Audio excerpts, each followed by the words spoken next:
Electromagnetic waves. तो ये बड़ा इंपॉर्टेंट चैप्टर होता है फिजिक्स के पॉइंट ऑफ व्यू से।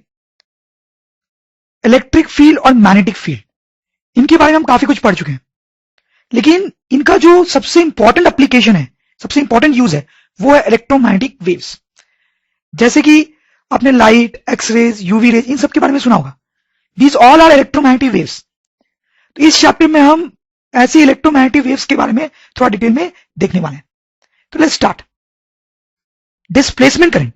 तो सबसे पहले देखेंगे ये डिस्प्लेसमेंट करंट क्या होता है। बड़ा इंटरेस्टिंग होता है, ध्यान से देखें। बट इसको डिटेल में देखने से पहले मैं आपको एम्पियर्स लॉ की थोड़ी याद दिला दूं। एम्पियर्स लॉ ये हमने पढ़ा है, कब पढ़ा है? मैग्नेटिज्म के चैप्टर में पढ़ा है, शायद आपको याद हो। तो एम्पियर्स लॉ की ऐसी इक्वेशन होती है, integral B vector dot DL vector equals to mu naught into I enclosed. ऐसी इक्वेशन होती है एम्पियर्स लॉ को। तो हालांकि हमने एम्पियर्स लॉ ऑलरेडी पढ़ा है, बट अब हम इसको और डिटेल में देखेंगे। तो उसके लिए आप पहले ये सिचुएशन कंसीडर करें कि एक वायर है, उसमें इस एरो के डायरेक्शन के लॉन्ग करंट फ्लो कर रहा है आई। ठीक है, हमने क्या किया, यहां पे एक लूप ले लिया, एक लूप ले लिया। अब इस लूप पे मैं एम्पियर्स लॉ लगाऊंगा। शायद आपको याद हो कि एम्पियर्स लॉ जो है वो हमेशा लूप पे लगाया जाता है। तो इस लूप पे मैं एम्पियर्स लॉ लगाऊंगा। तो फिर सबसे पहले मैं लेफ्ट हैंड साइड लिख रहा हूं, तो इस लूप पे मैं लिखूंगा लेफ्ट हैंड साइड के according integral B vector dot DL vector. सही है। अब ये वाला टर्म, राइट हैंड साइड वाला टर्म लिखने की बारी है। तो उसके लिए मैं क्या करूंगा कि यहाँ पे एक सरफेस ले रहा हूं। ध्यान दें, सरफेस, सरफेस, इस लूप के अंदर एक सरफेस लिया मैंने। तो यहाँ पे जो आई क्लोज होता है, उसका मतलब होता है कि कितना करंट इस सरफेस को काट के निकलता है, कितना करंट इस सरफेस को काट के निकलता है। तो ऑब्वियसली आई है। तो यह टर्म मेरे पास आ जाएगा mu naught into I enclose, which is actually this I. This is mu naught into आई। ठीक है, अब इसी में थोड़ा वेरिएशन देखेंगे हम। इसी केस में वही वायर है, फिर से उसमें करंट आई फ्लो कर रहा है। फिर से मैंने वैसे लूप लिया, वही लूप लिया, तो इंटीग्रल बी डॉट डीएल फिर से वैसे लिख देंगे, सेम वही आएगा बिकॉज लूप वही है। अब ये राइट हैंड साइड लिखने के लिए मैं थोड़ा सा चेंज कर रहा हूं। अब ध्यान दे, अब मैं ऐसा सरफेस ले रहा हूं, ऐसा। ये एक हेमिस्फेरिकल सरफेस है, हेमिस्फेरिकल दिख रहा होगा आपको। यहां पे लूप के अंदर मैंने एक फ्लैट सरफेस लिया था, यहां पे मैंने लूप के अंदर एक हेमिस्फेरिकल सरफेस ले रहा हूं। मैं किसी भी शेप का सरफेस ले सकता हूं। अब यहां पे आई इनक्लोज का क्या मतलब होगा? आई इनक्लोज का मतलब है कि कितना करंट इस सरफेस को कट करके निकल रहा है। तो क्लियरली आप देख सकते हैं आई करंट इस सरफेस को कट करके निकल रहा है। तो यहां पे हमारे पास आएगा म्यू नॉट इनटू आई। सही है। तो अब देखिए दोनों केस में सेम इक्वेशन बन रही है, बननी भी चाहिए थी, क्योंकि लूप क्या है, सेम। तो इसका मतलब ये होता है कि एम्पियर्स लॉ में आप सरफेस कैसा भी ले लें, कैसा भी सरफेस ले लें, इक्वेशन जो है वो सेम ही बनती है। अब एक और सिचुएशन एनालाइज करते हैं। तो अब आप ये सिचुएशन देखें, ये जो वायर है इसमें करंट ऐसे गया आगे, फिर घूम के वापस आ रहा है, करंट आई। ठीक है, और अब मैंने उसके राउंड ऐसे एक लूप ले लिया। अब इस लूप पे मैं एम्पियर्स लगाना चाहता हूं, तो फिर से लेफ्ट हैंड साइड में लिखूंगा, तो I will have integral B vector dot DL vector left hand side. इसको लिखने के लिए मुझे सरफेस लेना पड़ेगा फिर से। तो मैंने ऐसे फ्लैट सरफेस ले लिया, फ्लैट सरफेस ले लिया। तो आई क्लोज का मतलब है कि कितना करंट इसको कट करके निकल रहा है, इस सरफेस को कितना करंट कट करके निकल रहा है। सोचे, अब देखिए जितना करंट इसको कट करके इधर जा रहा है, फिर उतना ही करंट कट करके वापस इधर आ रहा है। जितना करंट इधर गया उतना ही वापस इधर आ गया। तो नेट करंट कितना हुआ? जीरो। तो इसको ऐसे लिखेंगे, zero. Integral B dot DL vector will be equal to zero. ये टर्म जीरो हो जाएगा। फिर से इसमें थोड़ा सा एक वेरिएशन देखते हैं। तो फिर से मैंने वही वायर लिया और वही लूप लिया। फिर से मैं यहाँ पे आपकी इक्वेशन लिखूंगा। तो लेफ्ट हैंड साइड में तो मेरे पास आ जाएगा integral B vector dot DL vector. ठीक है, अब राइट हैंड साइड लिखने के लिए फिर से मैं सरफेस लूंगा। तो इस बार मैंने ऐसा सरफेस लिया, ध्यान दें, हेमिस्फेरिकल। यहाँ फ्लैट लिया था, जैसे यहाँ पे लिया था, जैसे यहाँ पे हेमिस्फेरिकल सरफेस लिया था, वैसे यहाँ पे भी हेमिस्फेरिकल। ठीक है, अब आई इनक्लोज कितना होगा? अब देखें, अब तो इस सरफेस को करंट कट ही नहीं कर पा रहा है। देखिए करंट आगे जा रहा है और फिर घूम के वापस आ जा रहा है। इस सरफेस को कट नहीं कर रहा है, सरफेस तो ऐसे कर्व्ड है, कर्व्ड। करंट गया और फिर घूम के आ गया बिना कट के। तो आई इनक्लोज कितना लिखेंगे? Zero, like this. तो आप देखें दोनों ही केस में फिर से सेम इक्वेशन आ गई। दोनों ही केस में यहाँ जीरो आया है। हालांकि जीरो का रीजन अलग है दोनों केस में। इसमें जीरो क्यों आया है? क्योंकि जितना करंट राइट में गया उतना ही वापस लेफ्ट में आ गया, तो नेट जीरो। लेकिन इसमें जीरो इसलिए क्योंकि करंट ने सरफेस को कट किया ही नहीं है। बट एनीवे, हम कैसा भी सरफेस लें, इक्वेशन सेम ही बनती है। यही चीज हमने यहां भी देखी और यहां भी देखी। अब एक और सिचुएशन देखते हैं हम। Let's see this third situation now. ये थोड़ा और कॉम्प्लिकेटेड है। ये जो आपको दो प्लेट्स दिख रही हैं वो कैपेसिटर की प्लेट्स हैं। Basically this is a capacitor, ये कैपेसिटर है। ठीक, उसकी दो सर्कुलर प्लेट्स है। ये बेसिकली एक आरसी सर्किट है, RC circuit. This is an RC circuit. RC circuit वाले हमने पढ़ा है। तो यहाँ पे ऐसे करंट फ्लो कर रहा है, आप देखें वही करंट यहाँ पे भी फ्लो कर रहा है। तो ये जो कैपेसिटर है वो चार्ज हो रहा है, चार्ज हो रहा है। एनीवेज, अब इस वायर के लिए भी हम एम्पियर्स लॉ लगाएंगे। ठीक है, तो पहले हम यहाँ पे एक लूप लेते हैं, तो हमने ऐसा एक लूप लिया, एक लूप, तो फिर से इस लूप पे हम ये वाला टर्म लिखेंगे, integral B vector dot DL vector, सही है, will be equals to mu into I enclose.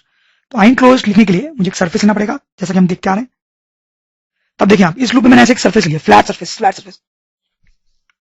तो अब आई इनक्लोज का मतलब होगा जो करंट इसको कट करके निकल रहा है, तो that will be simply I, तो this will be mu naught into I, सही है, कोई दिक्कत नहीं है इसमें।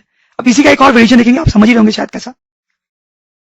फिर से मैंने वही सर्किट लिया, उसमें वही करंट आई फ्लो कर रहा है, फिर से मैंने वही लूप लिया, इस लूप पे लेफ्ट हैंड साइड जो है वो वापस से मेरा आ जाएगा integral B vector dot DL vector, सही है। अब आई इनक्लोज करने के लिए मैं एक सरफेस लूंगा लूप के साथ। तो आप देखिए, अब मैंने ऐसा सरफेस लिया है, यहाँ पे फ्लैट सरफेस लिया था, ये एक हेमिस्फेरिकल सरफेस, आप थोड़ा ध्यान से देखें, इसको देखना शायद थोड़ा डिफिकल्ट हो सकता है क्योंकि यहाँ बहुत सारी चीजें हैं। तो ये एक हेमिस्फेरिकल सरफेस है, हेमिस्फेरिकल, ये जो प्लेट है, ये वाला प्लेट, वो इस सरफेस के अंदर है। तो अब आई इनक्लोज कितना होगा? तो आप देखें, ये जो आई है वो तो इस सरफेस को कट ही नहीं कर रहा है। आई इनक्लोज का मतलब जो सरफेस को कट करे। क्या ये करंट इस सरफेस को, हेमिस्फेरिकल सरफेस को कट कर पा रहा है? नहीं कर पा रहा है। इस हेमिस्फेरिकल सरफेस को कोई भी करंट कट नहीं कर रहा, आप देखें, तो यहां पे आएगा zero, because I enclose is zero.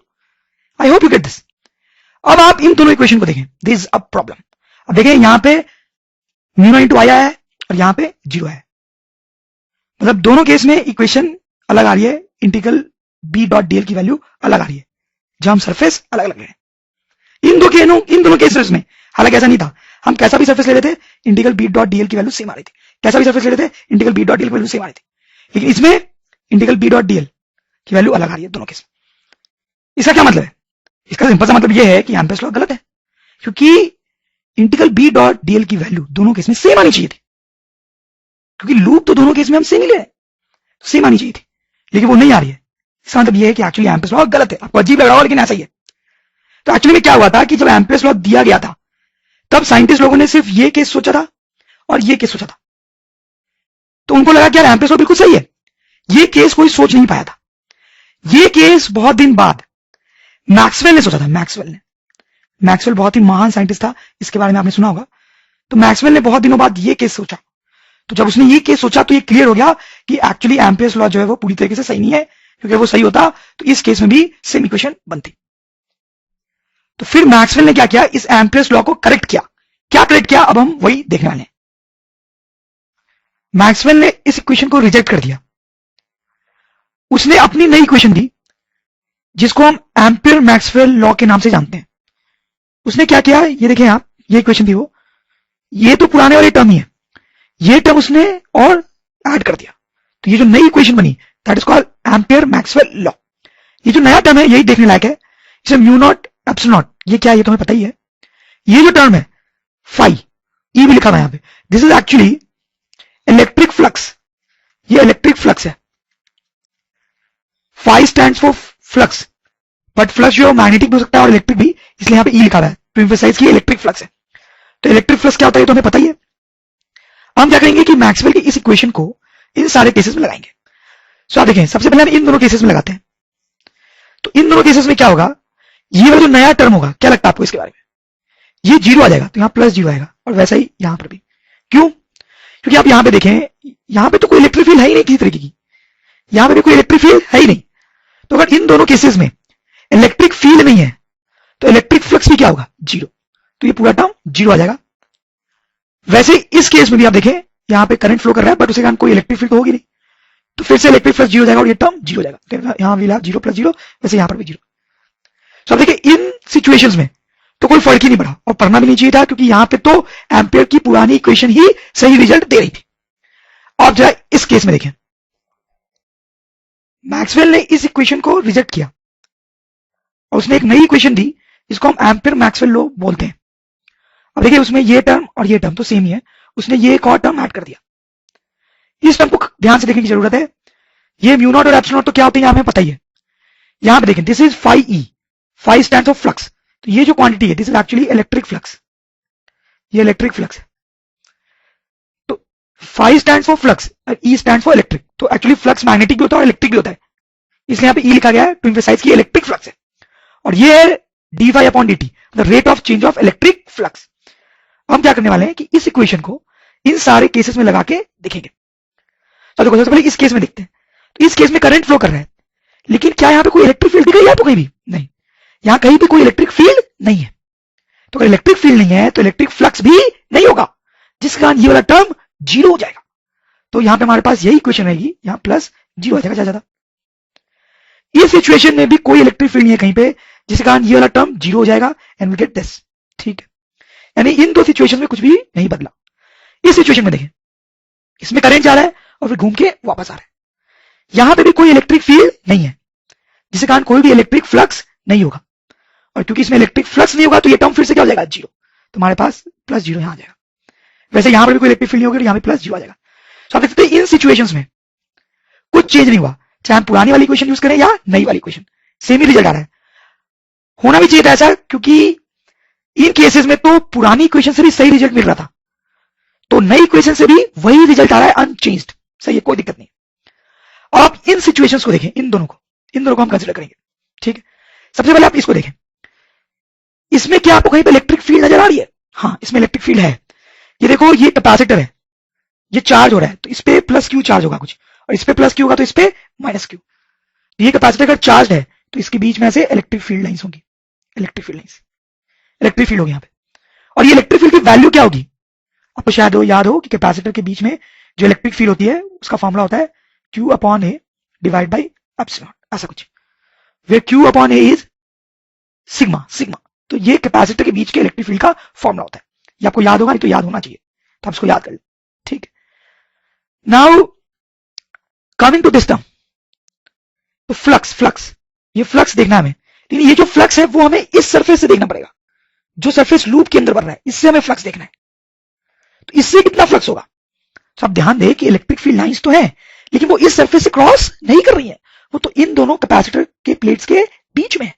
इस सरफेस से कोई इलेक्ट्रिक फील्ड लाइन क्रॉस नहीं कर रही है, इसका मतलब इस सरफेस से कोई फ्लक्स नहीं है, जीरो फ्लक्स है। सही, तो इस केस में भी ये फ्लक्स जीरो हो गया, जिसके कारण ये पूरा का पूरा टर्म क्या हो जाएगा? जीरो। तो here we'll get plus zero. ठीक है, अब ये लास्ट वाला केस देखते हैं। लास्ट वाले केस में आप देखें, फिर से यहाँ पे इलेक्ट्रिक फील्ड लाइंस होंगी, क्योंकि यहाँ पे चार्ज क्यू और यहाँ माइनस क्यू, और वो जो इलेक्ट्रिक फील्ड है वो यही होगी जो हमने यहाँ पे निकाला है। ठीक, अब इस केस में इस टर्म को देखो, फ्लक्स की बात करते हैं। तो अब ये जो सरफेस है हेमिस्फेरिकल, ये हेमिस्फेरिकल सरफेस जो है, क्या इससे कोई फ्लक्स है? हाँ, अब है। अब देखिए, इस सरफेस से ये इलेक्ट्रिक फील्ड लाइंस क्रॉस हो रही है, ये इलेक्ट्रिक फील्ड लाइन इस प्लेट से स्टार्ट हो रही है और इस प्लेट पे एंड हो रही है।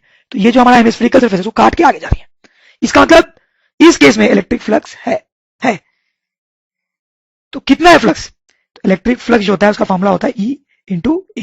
ठीक है, E तो हम ऑलरेडी निकाल ही चुके हैं यहाँ पे, तो E इंटू आप देखिए कितना आएगा, E इंटू ए आ जाएगा Q upon epsilon, like this. इस टर्म के लिए हमें फ्लक्स नहीं, एक्चुअली में rate of change of flux चाहिए, तो वो निकाल लेते हैं।